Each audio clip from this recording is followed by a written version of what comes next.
Shalom, amada igreja. Shalom. Eis que é chegado a vós o Evangelho do Reino. Pai amado e Pai Celeste, nesse momento entregamos a Ti a nossa vida, meu Pai. E que a partir de agora, que ela seja regida pelas Tuas mãos. Pai, nesse momento eu peço a Ti, ó Pai, que não seja mais o homem a falar, mas Tu através do homem ensinando as Tuas veredas, o caminho da luz, da justiça e do amor. Para que possamos todos caminhar em uma única direção, que é somente a Tua, ó grandioso. Que seja assim hoje e amanhã, e para todo sempre. Que assim seja, graças a Ti, meu Pai. Você que está do outro lado, pega sua Bíblia para nos acompanhar. E abra a tua Bíblia no livro de Amós, capítulo 5. Abra a tua Bíblia no livro de Amós, capítulo 5. Para que possamos entender o que o Eterno tem para nos dizer no dia de hoje. Amós, capítulo 5.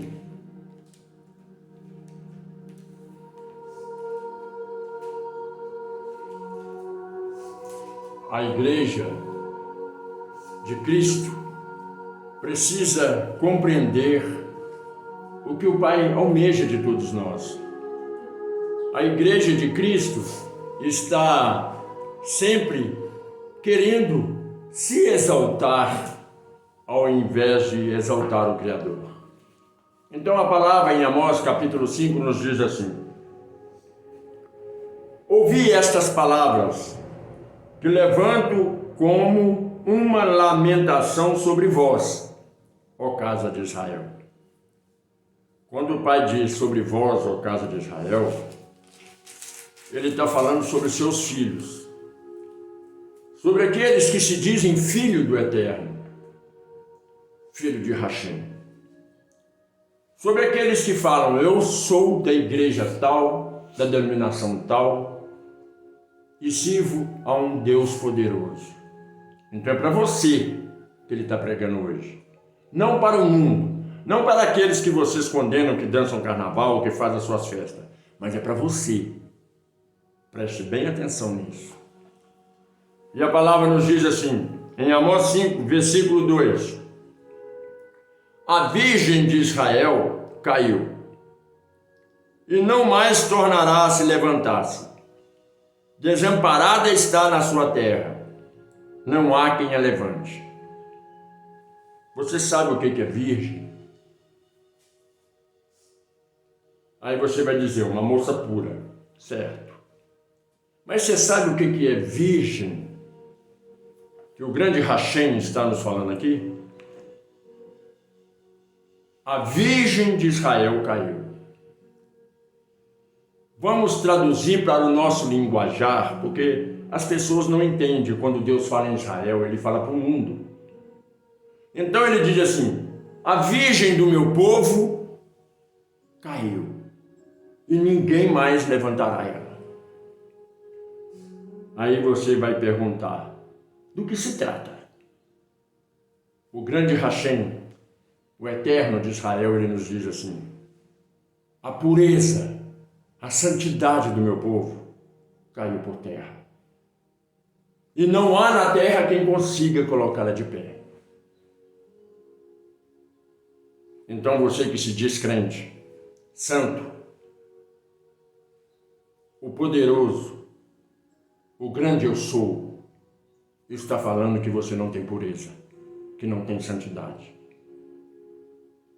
E a palavra continua a nos dizer, você vai compreender porque Ele diz isso. Versículo 3. Porque assim diz o Redentor, vosso Pai, a cidade da qual saem 1000, conservará 100. E aquela da qual saem 100, conservará 10, para a casa de Israel.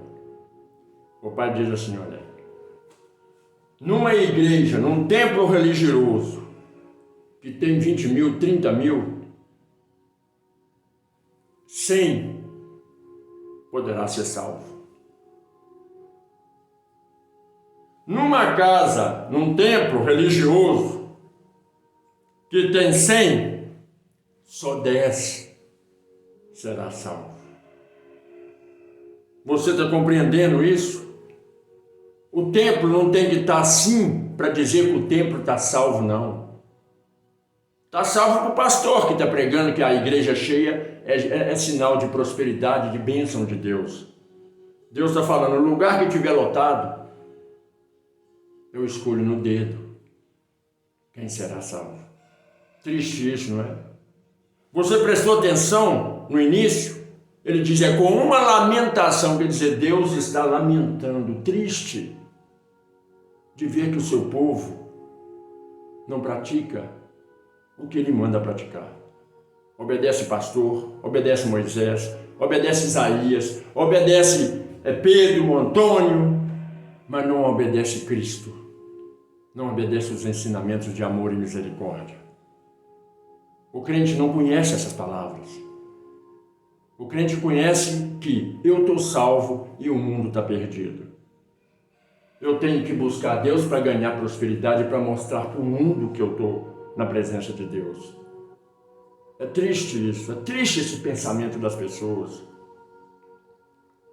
Aconteceu um caso isolado na internet e todos estão metendo a língua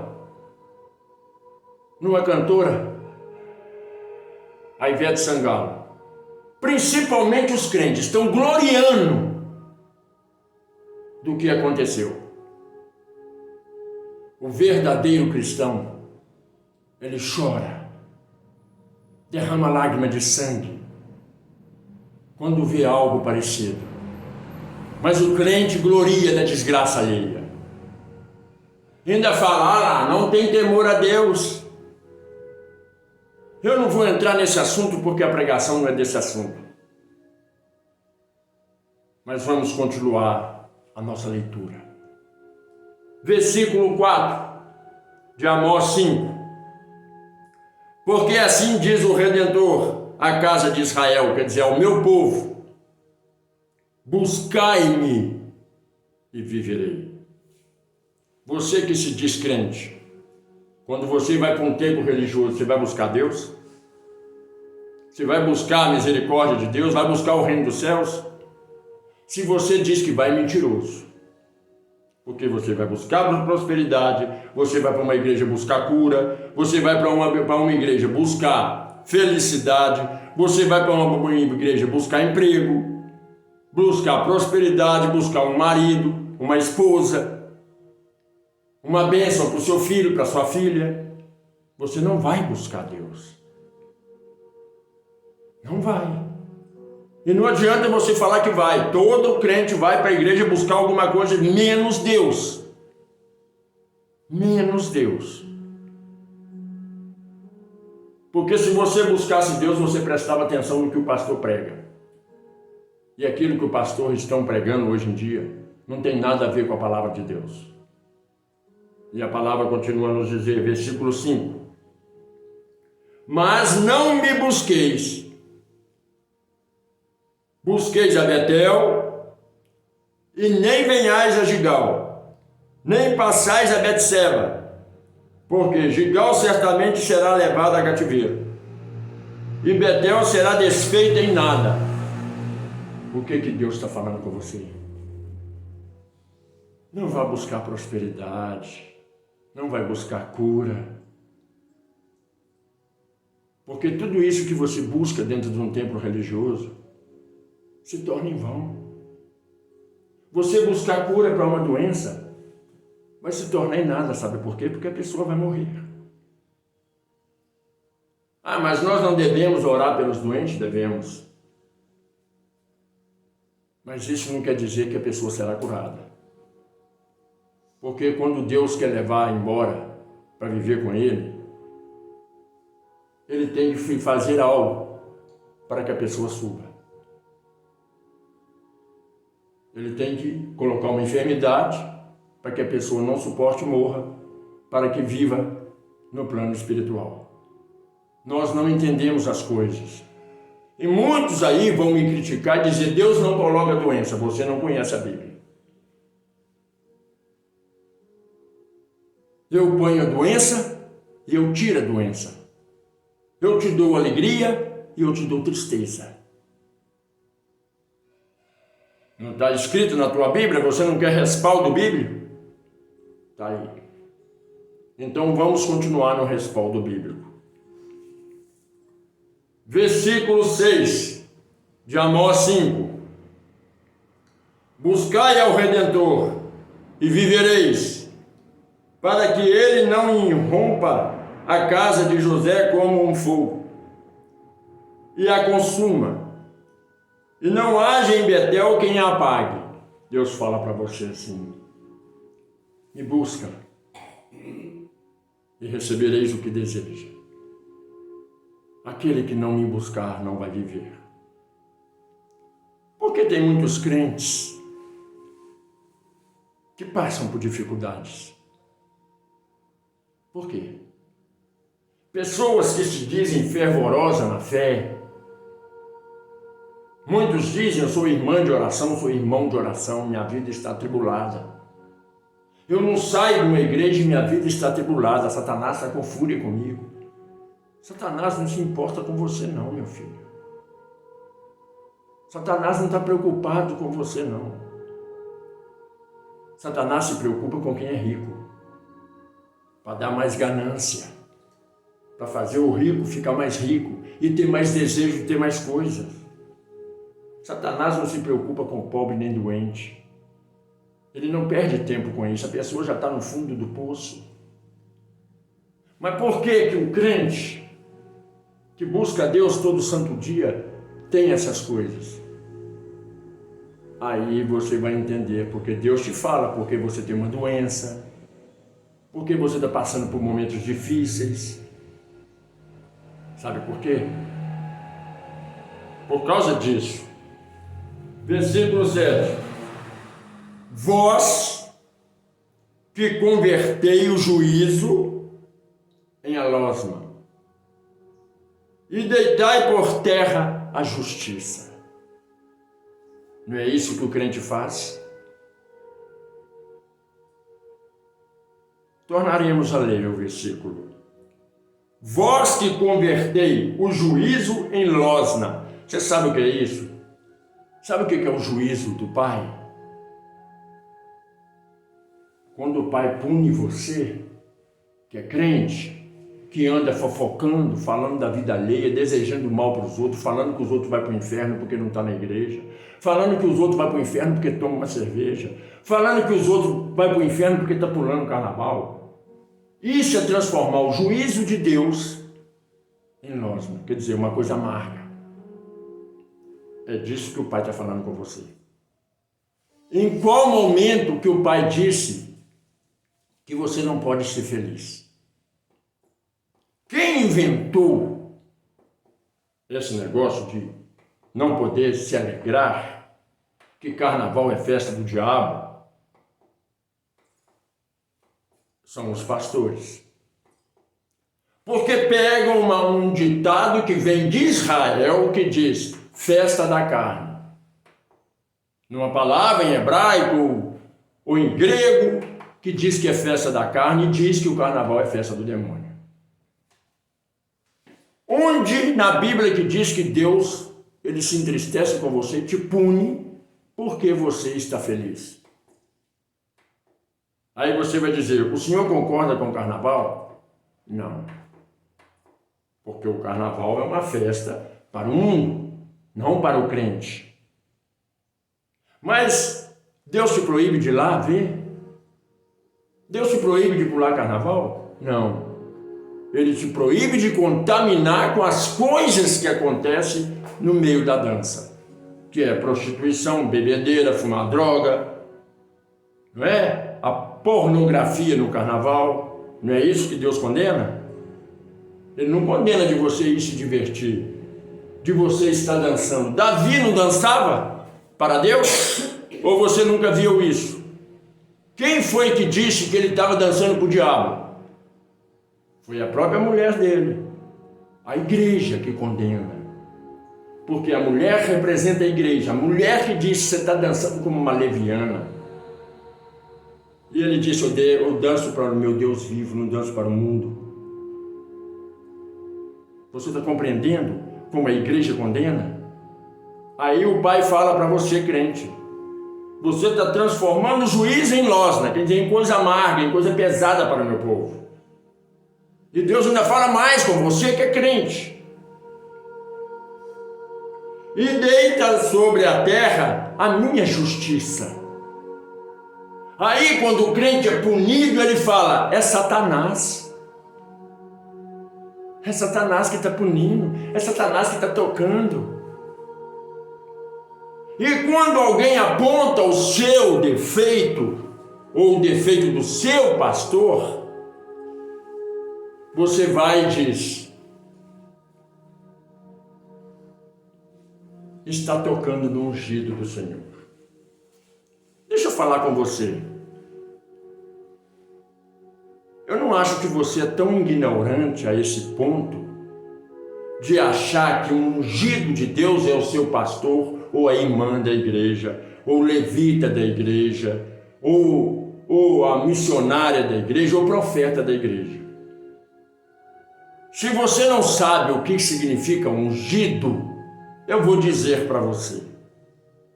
No grego, no latim e no hebraico, nas 3 línguas, significa uma única coisa. Sabe o que é ungido?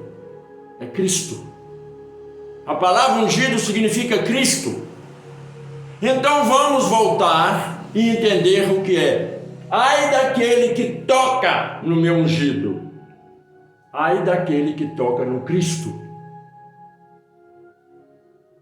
Não no seu pastor. O seu pastor não é nada. O teu mensageiro da palavra não é nada. Ai daquele que toca em Cristo. Ungido significa Cristo. O teu Cristo é que não pode ser tocado. E estão fazendo chacoalho com Cristo no meio da internet.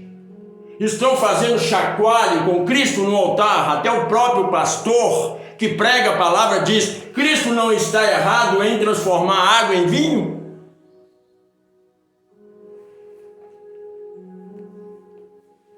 Ai daquele que toca no ungido. Ai daquele que toca em Cristo. Não é daquele que toca no pastor. O pastor não é ninguém, é lixo. Eu sou lixo da terra, sou estrume. Todo pastor é estrume da terra. O pastor não foi escolhido para ser salvo, ele foi escolhido para salvar as almas. E os pastores não estão salvando almas, estão levando as almas para o buraco. Olha por aí que você vai ver que tem muita gente saindo da igreja, porque os pastores estão convertendo a justiça em lixo. Está faltando amor naquele que prega.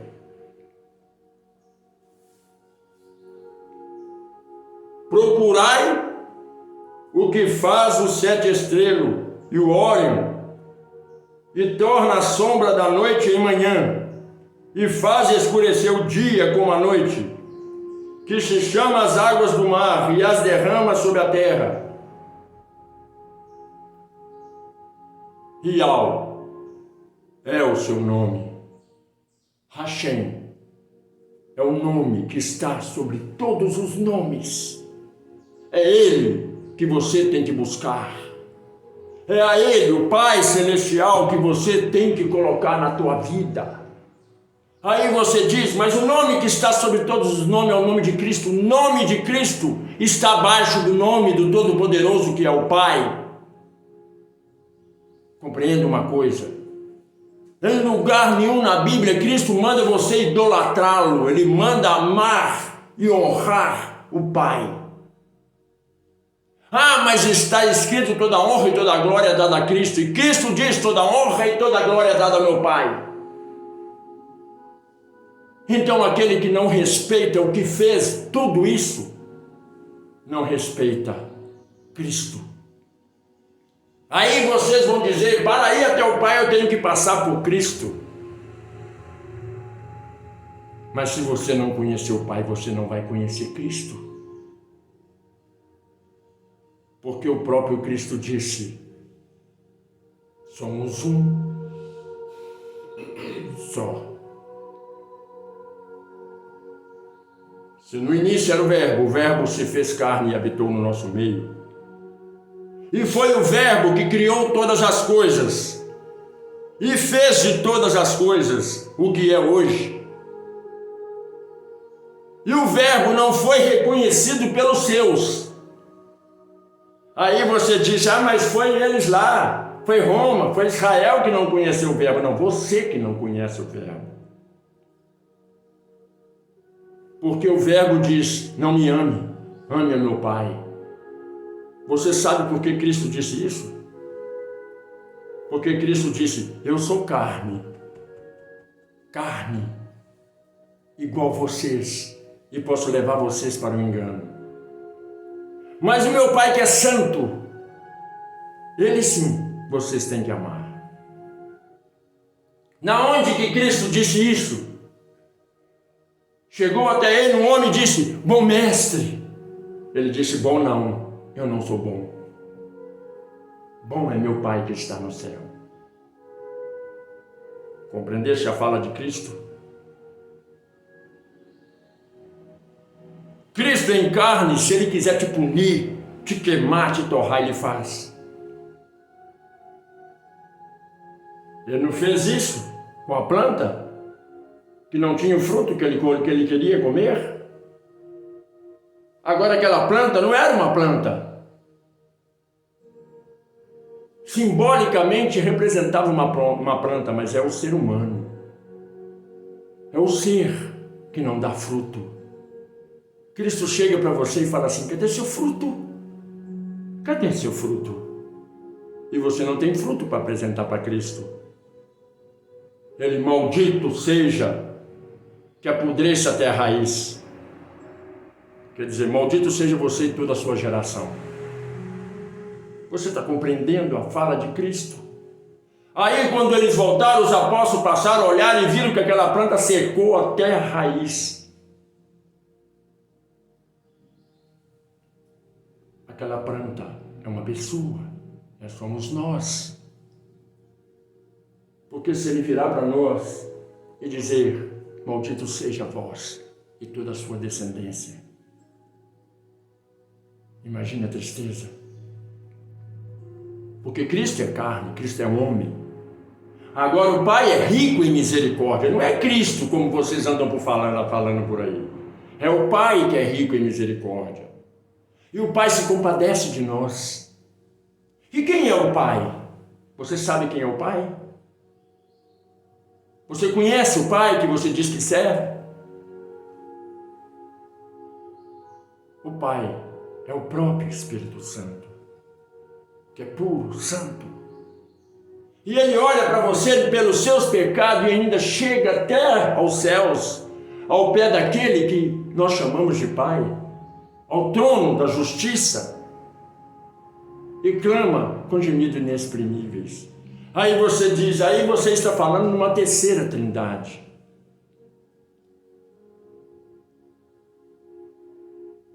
Vai ser difícil explicar isso para você, mas eu vou tentar simplificar.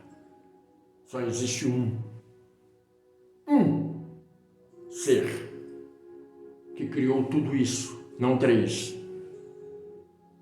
O Espírito Santo pairava sobre as águas.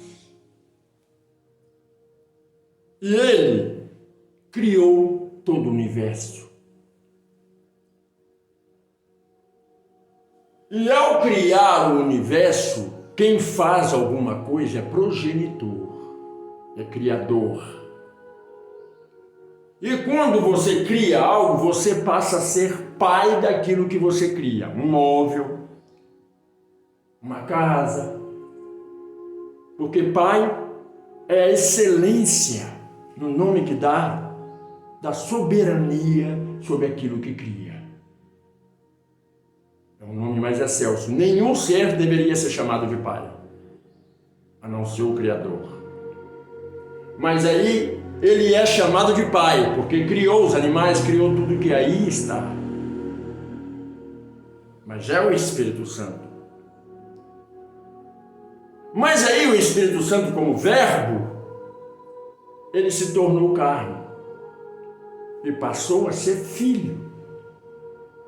Porque ele já não era mais o pai, ele passou a ser filho. sendo filho, ele orava para quem? Já vi muitos leigos falando como ele pode ser o pai se ele orava para o pai e diz: Pai, por que me abandonaste? O Espírito Santo estava com Cristo, com a carne, e andou no nosso meio e nos ensinou como devemos andar. Mas a pessoa diz: então não tem pai, não tem filho, só existe um. No princípio era o Espírito Santo que falava com a humanidade. E os humanos, ouvindo ele, o chamavam de pai, porque ele criou tudo. Mas aí ele veio como filho. E como filho, ele teve que se tornar carne para mostrar como é servir o pai. Mas as pessoas não olharam para Cristo. Continuaram a olhar para os sacerdotes daquela época, como olham hoje para os pastores. E aí na cruz ele disse: Pai, por que me abandonaste? Porque era a carne falando para o Espírito: por que saíste de mim? Porque na hora que o Espírito Santo saiu dele, ele sentiu a pior dor do mundo, porque ele tinha sido chicoteado. Ele recebeu a coroa de espinho que atravessou o teu crânio, entrou lá dentro do cérebro. Ele recebeu sob as suas mãos, os seus pés, o cravo. Tudo isso para mostrar para você que nós devemos amar o Criador, que Ele nos sustenta, nos dá força. Mesmo nas nossas doenças, Ele nos mantém de pé. Mas se o Espírito Santo sair de nós, nós nos tornamos apenas um montão de carne e descemos à sepultura. Como assim foi feito com Cristo. Todo mundo fala: olha o exemplo da cruz. O exemplo da cruz é isso. Porque como seres humanos normais, nós somos carne e apodrecemos, não somos nada. Se o Espírito Santo sair de vós, você não vai suportar nem a tua doença, nem a tua enfermidade.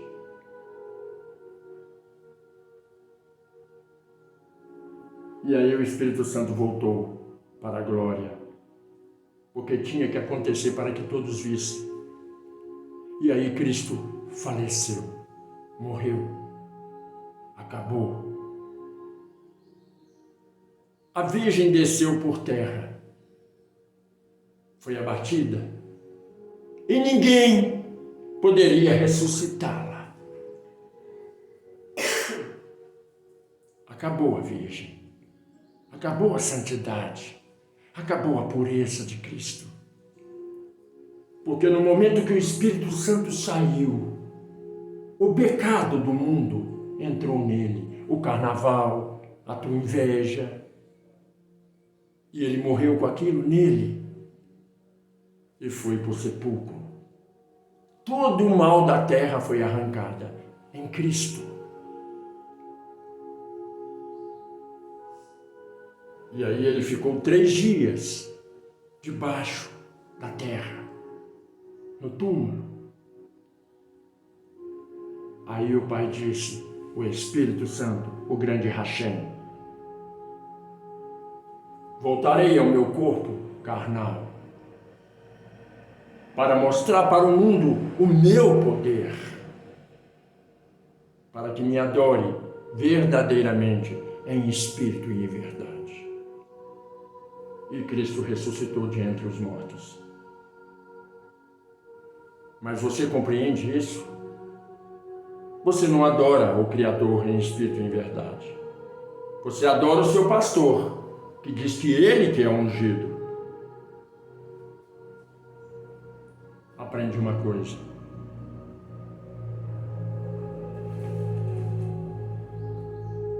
Se o Criador, o grande Hashem, o eterno de Israel, não for contigo, o diabo é. Mas se o Criador for contigo, quem é contra vós? Para que ninguém seja contra vós, para de defamar as pessoas, para de ir na internet procurar defeito nas pessoas para dizer que a pessoa está errada. Se recolhe a sua insignificância e ao invés de ir na internet apontar feitos de Satanás, vai na internet mostrar o reino dos céus. Vai na internet mostrar as bem-aventuranças do Pai. Vai na internet ganhar alma. Não vai na internet defamar ninguém, não. Isso não é coisa de cristão, isso é coisa de devasso. Isso é coisa de gente podre, de gente mesquinha. Se você verdadeiramente é cristão, você sabe que o fim do tempo já está próximo. É momento de você começar a trabalhar. Porque os anjos vão vir ceifar. E não vai achar você no lugar que você deveria estar. E como aquela árvore seca, não vai para o inferno só você. Vai você e toda a sua descendência. Você não se amar não tem problema, mas será que você não ama teu filho? O teu neto, teu bisneto, tataraneto e assim sucessivamente? Aprende uma coisa. Cristo deixou bem claro e escrito: ande no mundo em santidade. Seja santo como eu sou santo. Cristo não difamava a prostituta. Cristo assentava com ela e ensinava o caminho da verdade. Cristo não difamava gays. Ensinava o caminho do amor. Vocês não fazem isso. Vocês só querem vir na internet e descer o pau. Aprende a praticar o amor e a misericórdia, para que o Pai seja contigo. E no dia que os anjos vierem ceifar a seara de Cristo, Ele te encontre maduro, preparado, santo, para ir para o céu. Não seja como as 5 noivas, imprudente, porque as que eram sábias subiram. É como disse aqui, 10.000 vão sair e vão voltar só 100. Esse é o exemplo que o Pai dá para a igreja. São 10, mas só 5 vão entrar no céu. Não eram todas crentes? Mas no meio de todas crentes, 5 eram cristãs. Praticavam o amor, a misericórdia e a compaixão. Você que não é inscrito no canal, se inscreva. Você que ainda não deixou seu like, deixa. Você que ainda não fez nenhum comentário, faça. E você que ainda não compartilhou o que é bom, compartilhe. Que o grande eterno de Israel resplandeça sobre a sua vida e a vida dos seus familiares. Bênção sem medida. Que a Shalom do Eterno resplandeça sobre vocês e seus familiares, hoje, amanhã e para todo sempre. Que assim seja, graças ao bom Pai. Amém.